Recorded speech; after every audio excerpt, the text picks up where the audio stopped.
So I'm going to do some videos here on the Hinge carrier. I've got a donor deck lid, and I have an early deck lid here. And I figured out, if you watch my other video, this deck lid was actually from my original car that I had when I was 16. I didn't even know it. I just was like, hey, I need a deck lid. I have one. I started looking at it and I'm going, wait a minute.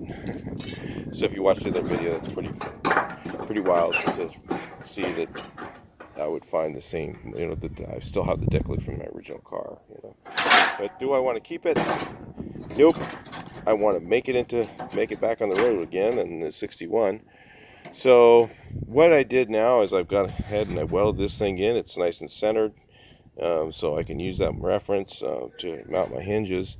And when I got to this one here, I think one of the reasons I didn't fix this deck lid a long time ago, and I had it back in my auto class, and my auto teacher was into Volkswagens, and he said, hey, he goes, well, that thing's been brazed on, and so that's what we saw here when we started cleaning it up. It was brazed on. That side here was brazed on, and brazing and bodywork, you can't paint it. So, I mean, it holds pretty strong. Brazing's really strong, but usually you need to weld stuff if you want it to be able to paint it and stuff.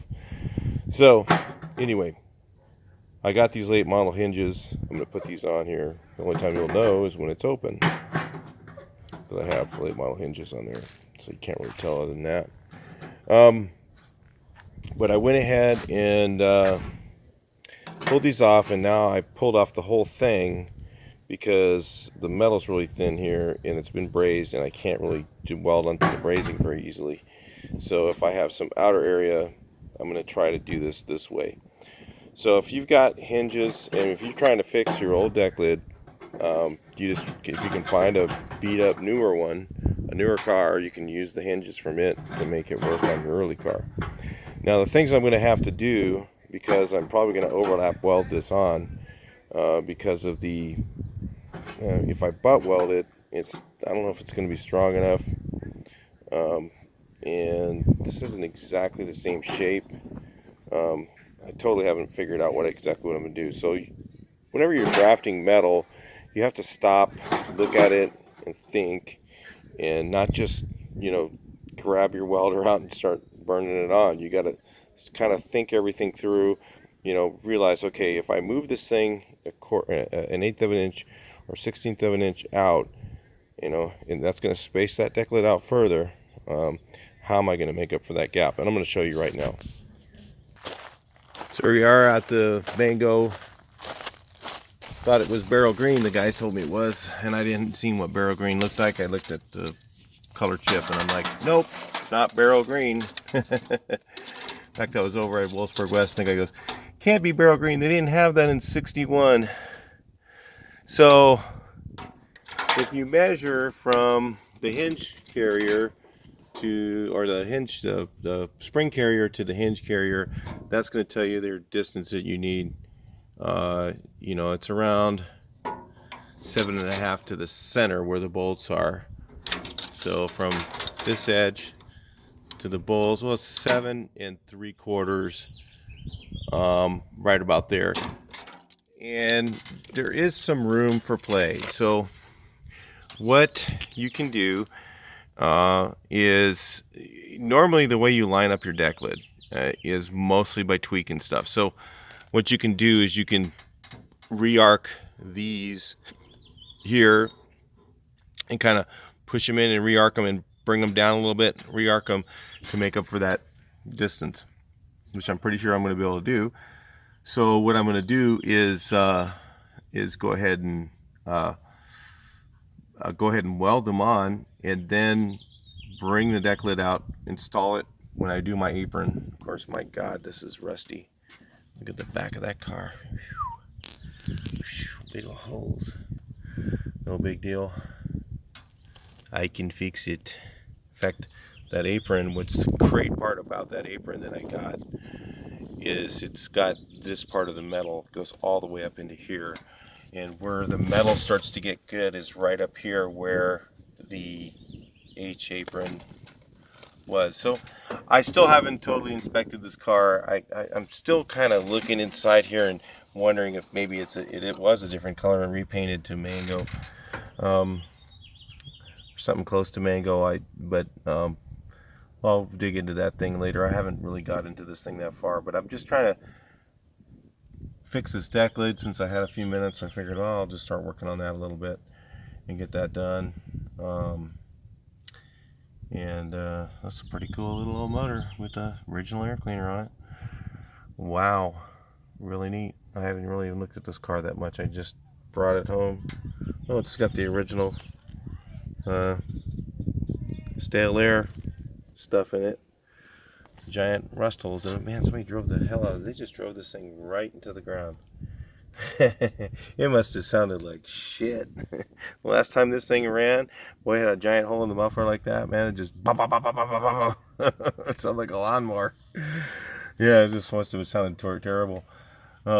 They just drove it. It looks like they just drove it. Ah, the apron's falling off. All right, the bumper's about to fall off. Well, I think I'm Flintstoning down the road and woo. So they probably saw that stuff and they decided that it's time to let this one rest. Yeah, it looks like it must have been originally mango, because look at that. That's original paint. And it's on the back. Just looking behind here, it doesn't look like it. It looks like primer, but it could be the primer. I mean, this firewall's even in great shape. Maybe I can save it. Huh.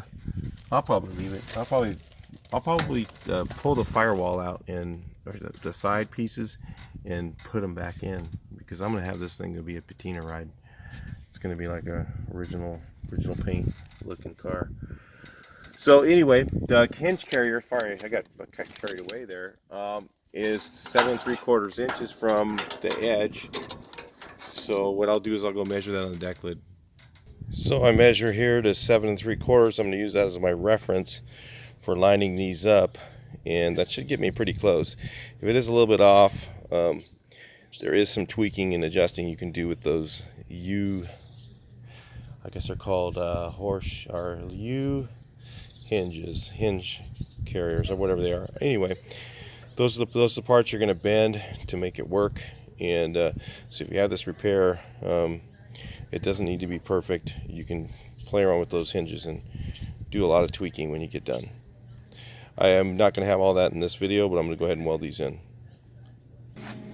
So since this side decided to line up really nicely, I just went ahead and burned it in real quick, and then I'll go ahead and work on this other side now.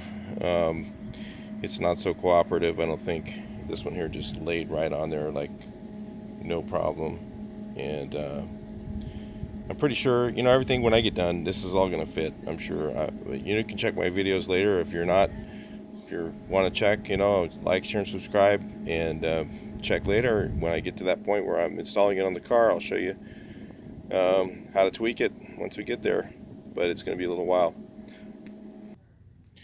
Every once in a while when you overlay, you end up being wrong. You have to take it back off, but probably this will be okay. What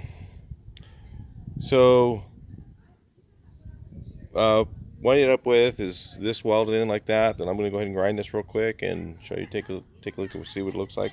Just ground down and ready for some primer and filler, and make it look good. Use a good filler so that it won't crack again. When you're grinding down your welds, really you want to check out one of these new flapper wheels. Not new, but they've been around for years. They have these over at Harbor Freight Tools. Also, they have them at Home Depot and stuff like that. Harbor Freight usually has them really cheap. Of course, they're usually not as good quality as some of the good ones, but I haven't had any trouble with these particular items from Harbor Freight. And this is the flapper wheel, and what it does is it makes a really nice finish. We'll take a look at that in a second. Alright, so we'll explain a little bit more about this real quick. You notice I only welded these 3 sides, and I'm going to tell you I don't really need to put any welds over here. I'm going to go ahead and seam seal that side so the water doesn't get in there or fill it. But the reason is because originally, remember, there's only about 6 welds on here. Okay, now what we've done is this is wider than the existing. We have double layer metal, and because it's wider, it's like leverage. This is further away from the stress point, which is here, and so it's more leverage for this to be stronger. So it shouldn't need to have that many welds. It should be just enough just to do this. I mean, they've got about 20 welds here. Had about 1, 2, 3, 4, 5 on this one. The old ones had 6, but they were closer together, and that's why they made this a little bit wider now, because obviously they were having cracking issues in the early cars. So anyway, that's it for this section. I'll go ahead and get these hinges working good and get this deck lid ready. We're not going to put it on right away, but I'm going to go ahead and have this thing all ready to have to clean it and all this other stuff still, and then I'll get it ready so that I can put it on the car when it's all done and check it out, make sure it opens and shuts and is adjusted. Then I'll end up painting it sometime later date. Talk to you in the next video, and enjoy grafting metal on your VW.